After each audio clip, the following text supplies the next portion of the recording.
Hi అండి.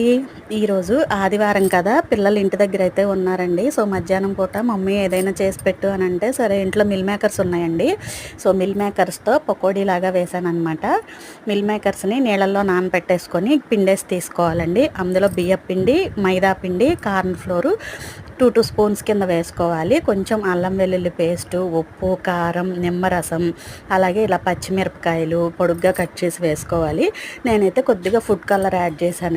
వేసి water పోసి కలిపేసుకోవాలి. కొంచెం గట్టిగానే కలుపుకోవాలి. వెనిగర్ కూడా వేసుకోవాలండి. సోయా సాస్ ఉంటే అది కూడా వేసుకోవచ్చు. నా దగ్గర లేదు. టేస్ట్ అయితే బాగుంటుంది సోయా సాస్ వేయడం వల్ల. ఇంకా టేస్ట్ అయితే వస్తుందన్నమాట. సో, వేడిగా ఉన్న ఆయిల్లో ఇలా వేసేసుకొని ఫ్రై చేసుకొని తీసుకొని పైన ఉల్లిపాయ ముక్కలు వేసుకొని నిమ్మకాయ పిండుకొని తింటే టేస్ట్ అయితే అద్దరిపోతుంది.